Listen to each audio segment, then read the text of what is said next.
You're watching Tag TV.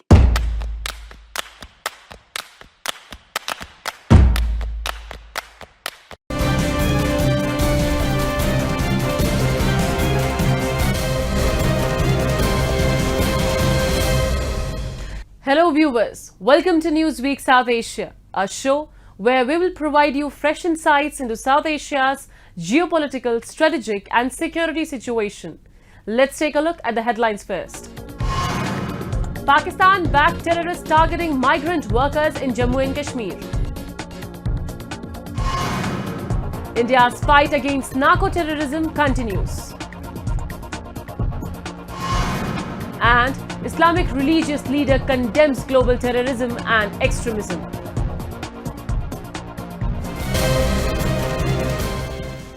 Pakistan's hostile intentions towards India have intensified, specifically targeting vulnerable migrant workers who come to Jammu and Kashmir to earn their livelihood and strive for a brighter future.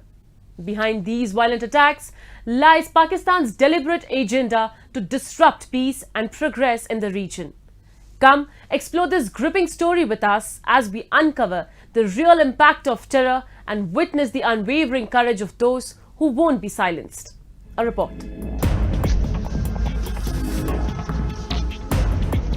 On July 13, unidentified terrorists targeted 3 migrant workers in Shopian district of Jammu and Kashmir, leaving them seriously injured. The victims, identified as Anwar Thokar, Hiralal and Pantu, hails from Bihar. Police suspect Lashkar-e-Taiba terror outfit to be behind the attack. In another incident, terrorists targeted 2 non-local workers in Anantnag district. कोई 7:45 बजे रात में जो है ना एक कमरे में आया और 3 दिहाड़ी पे फायरिंग किया है उसने और उसको उसी टाइम जो है एक कार वाले रास्ते में आ रहे थे उसको किसी तरह से रुकवा के उसमें गाड़ी पे चढ़ाया तो उसको शोपियान हॉस्पिटल ले गया और वहाँ पे जो है डॉक्टर ने जवाब दे दिया उसको श्रीनगर ट्रांसफ़र किया गया है और अभी भी उसका हालत जो है गंभीर ही बताया जा रहा है आगे पता नहीं क्या होगा. A large number of migrant workers are working in different parts of Jammu and Kashmir as they are engaged in the development projects and other works. The local economy runs on the backs of an estimated 1 million strong migrant worker population that comes from states such as Uttar Pradesh, Bihar and West Bengal and earns a living as masons, carpenters, laborers and embroiderers and even in gold ornament shops. The targeting of non-locals is directly linked to an emerging wave of identity politics in Kashmir since after the abrogation of Article 370 and Article 35A in August 2019. The scrapping of spatial status has fueled apprehensions among locals of an impending demographic alteration of the valley. Terrorist groups such as the Jaish-e-Mohammed, Hizbul Mujahideen and Lashkar-e-Taiba are capitalizing on such fears and issuing threats, even if it means wreaking Kashmir's local economy that is heavily dependent on tourism, agriculture and handicrafts. Such targeted attacks also show the growing frustration among the Pakistan-backed terrorists. The frustration of Pakistan, ISI and the government is showing now that the trained terrorists and militants that they had kept sending in since the 90s have been totally eliminated in Kashmir Valley, barring a few. And those few also do not want to come and take up arms against the security forces, fearing for their lives. Therefore, what they have done is now they have sent messages across to their underground and overground workers to do these targeted killings unrelenting way, in a way, so that to give an impression that Kashmir Valley is not normal. For the past few years, the security forces in Jammu and Kashmir have taken a tough stand against terrorism, stone pelters and hooligans. It does not suit the agenda of neighboring Pakistan, and she wants to create an atmosphere of uncertainty by killing non-Muslims, migrant workers and even security forces.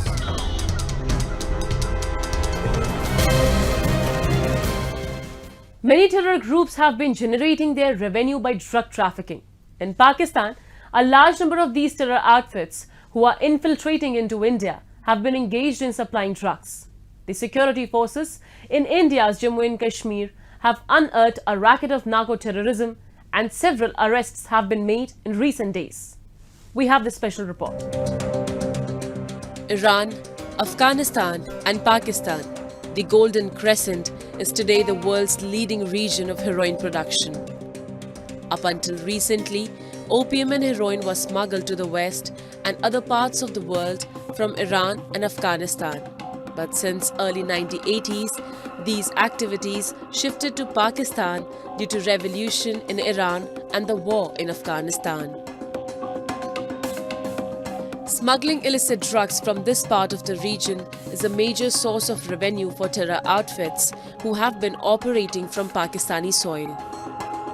They supply banned drugs into Jammu and Kashmir to make the Kashmiri youth addicted to it and lure them to take up arms. The supply of illegal drugs in the Union Territory is a source to finance to the local militants. In Baramulla district, the Jammu and Kashmir police, along with central paramilitary, have launched a campaign to fight against narco-terrorism and have apprehended over 300 drug peddlers. Police have revealed that the supply of drugs and arms by terrorists poses a challenge to them. Baramulla ज़िला जो है ये एक सरहदी इलाका है और उस सरहद के होने की वजह से जो है क्रॉस बॉर्डर स्मगलिंग ड्रग्स और वॉर लाइक स्टोर्स की ये हमारे लिए एक बहुत बड़ा चैलेंज रहता है। इसी चैलेंज को मुंह तोड़ जवाब देने के लिए बारामूला पुलिस ने पिछले 6 महीनों में जो है एक वेल प्लान्ड कैंपेन के तहत और एक मिशन मोड में जो है आज तक तकरीबन 187 FIRs NDPS एक्ट में रजिस्टर किए हैं, जिसमें 284 ड्रग पेडलर्स को हमने आज तक हवालात में दिया हुआ है। साथ ही साथ 34 ऐसे नामी गिरामी habitual hard core drug peddlers को हमने पिट NDPS और PSA के तहत बुक किया हुआ है, जो बहुत बड़े पैमाने पे ड्रग पेडलिंग के घोरक धंधे में मुलव्वस थे। टोटल जो है हमने आज तक 318 ड्रग पेडलर्स को कानूनन कार्रवाई करते हुए जेरबंद किया हुआ है और इस पूरी कार्रवाई के चलते हुए आज पूरे यकीन के साथ मैं कहता हूं कि बारामूला में ड्रग्स का जो प्रभाव था उसमें भारी मात्रा में जो है गिरावट आई है और ये जो हमारी कार्रवाई है ये बदस्तूर चलती रहेगी और हमारा मकसद है कि बारामूला को हम एक ड्रग फ्री डिस्ट्रिक्ट जल्द से जल्द डिक्लेयर करें। Since the abrogation of Article 370 and Article 35A in Jammu and Kashmir, terror-related incidents have taken a sharp decline. Unfortunately, Pakistan is making all possible attempts to increase the supply of illegal drugs in the Union Territory to make the Kashmiri youth addicted. On many occasions, Pakistan is using drones to supply drugs in the Union Territory. Sources reveal that armed militant groups in Jammu and Kashmir have created a demand for funding to support their operations, and drug trafficking provides a significant source of revenue. The proceeds from illegal drug trade can be used to purchase weapons, fund training and recruitment activities, and support their operational expenses. One of the prime tools of Pakistan's policy is to destabilize its entire neighborhood. So one of the things that it does is basically to spread this culture of narcotics among the youth. Afghanistan has experienced it. It's a serious problem within Pakistan itself. And now, of course, slowly but surely, they are trying it in India as well. And it's not that slowly any longer. The efforts are quite extensive. See, among the many prongs, a destabilized society where a substantial sector of the youth is hooked to narcotics is helpful to Pakistan's strategy, because once you are addicted, then for money you are able to and willing to do a lot of things. And this is how Pakistan has ensured that places it wants to infect with terrorism have survived. So with very small, modest sums of money, people will take up arms, they will conduct individual acts of terror and serve to destabilize that particular region. So this is an extremely important part of Pakistan's strategies toolkit to destabilize India. The Indian security forces have taken several steps to tackle narco-terrorism in Jammu and Kashmir. It has launched anti-drug operations and has increased its efforts to intercept drug shipments and arrest those involved in the drug trade, both within Jammu and Kashmir and along the border with Pakistan. Besides intelligence gathering, the security forces are using the latest technology like unmanned aerial vehicles to reduce the flow of drugs into the region.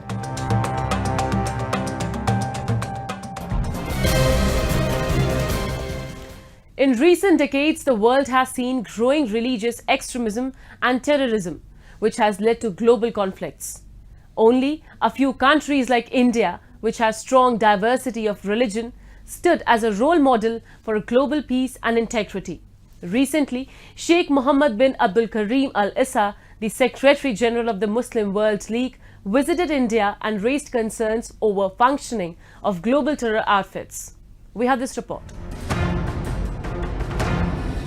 India is one among many countries which has suffered due to international terrorism and extremism.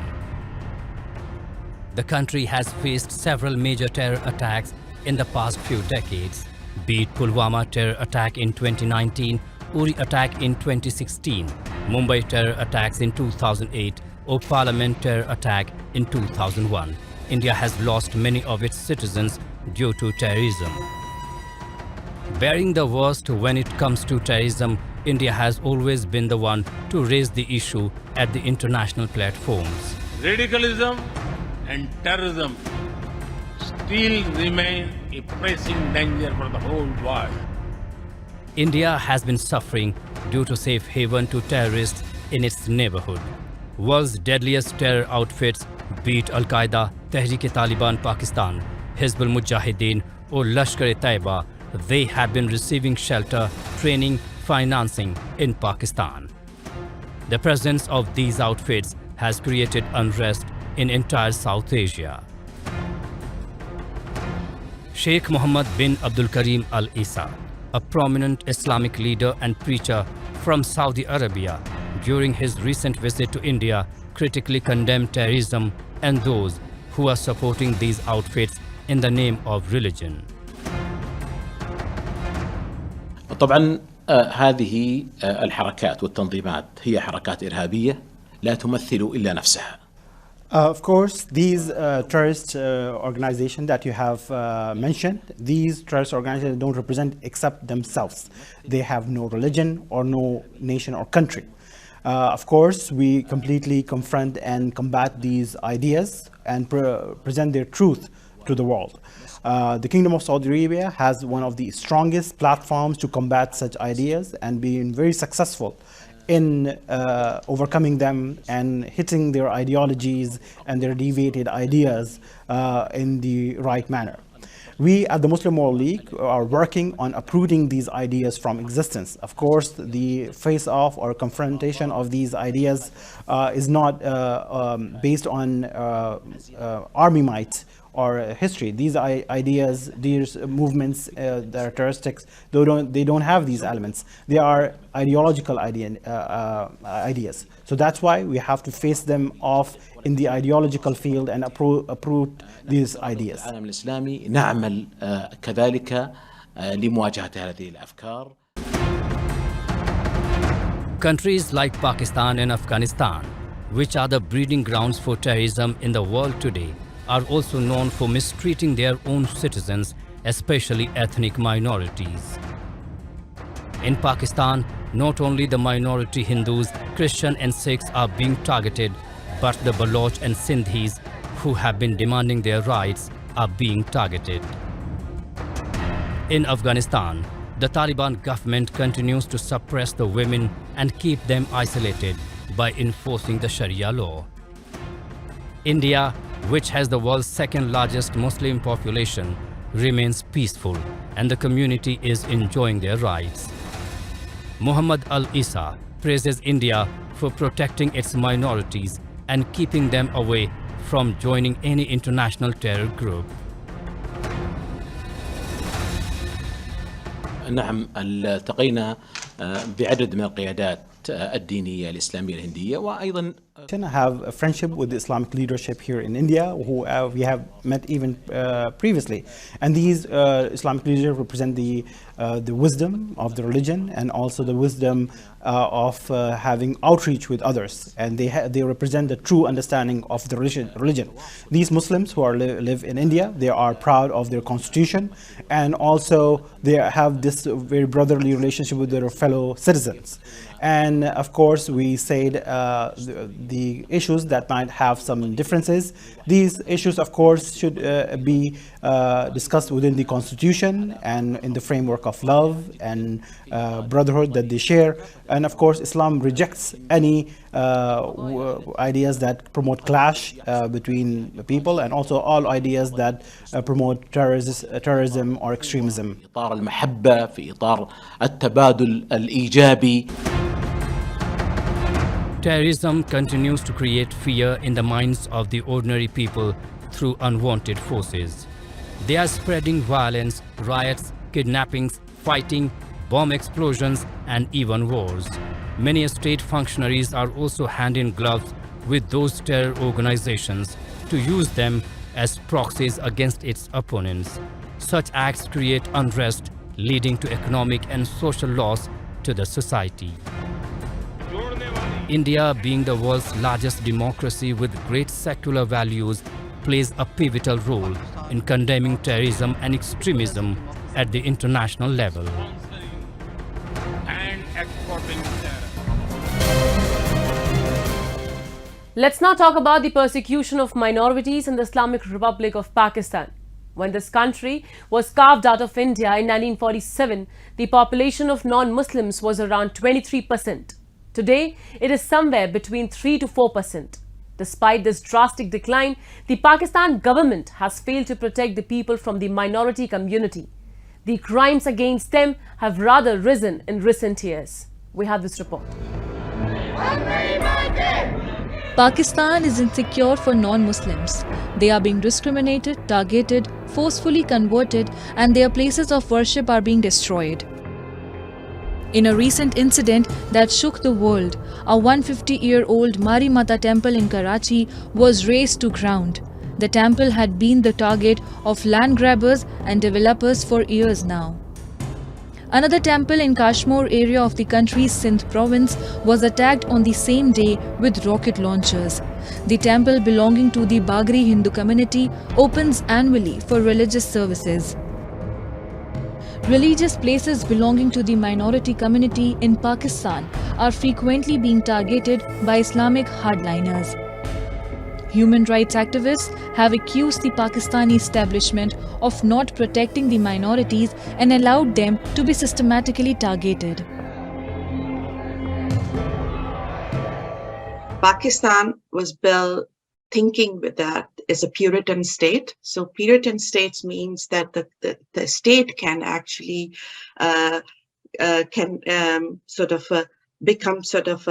use religion as a control the people, and mindset and the growth, the whole thinking about the people can be controlled by the religion. So the dominating or establishment, I call it, in our Pakistan, in our country, is generally military. Military is the most powerful institute within the state, and they are the establishment. And for them, using religion as a weapon to control the people. And so they have changed the whole country's mindset by the education system, by the cultural mindset, to make it that they can make people can stop thinking better, people stop modernizing and secular. Inherently, the people of Sindh, people of Balochistan or Punjab, or the other states, they inherently are people secular. They are not hostile people.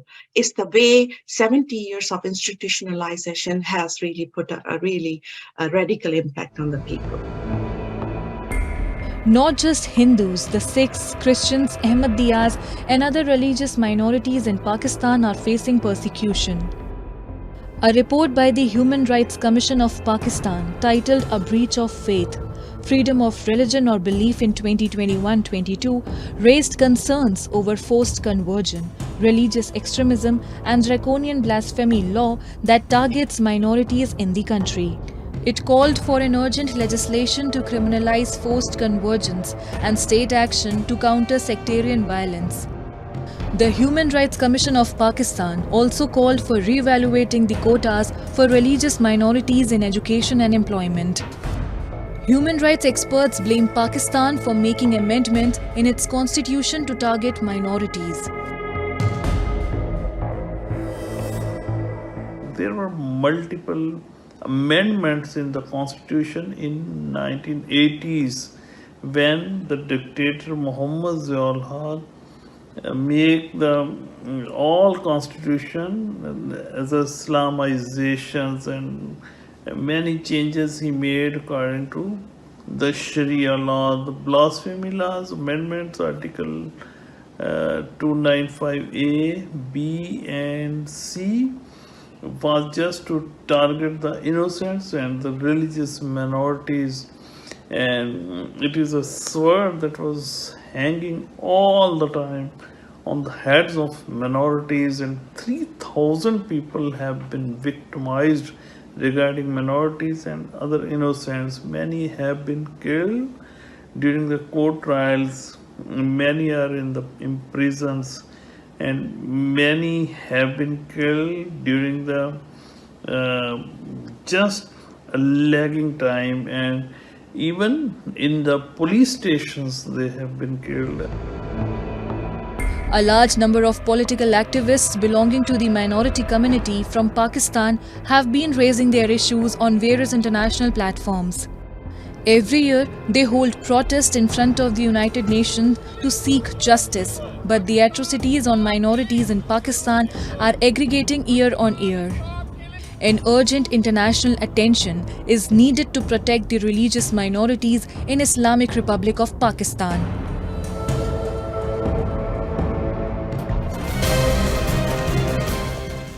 And with that, we come to the end of this edition of Newsweek South Asia.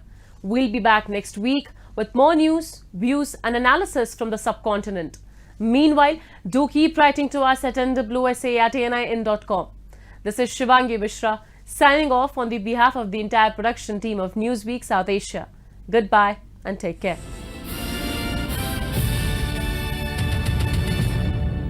You're watching TAG TV.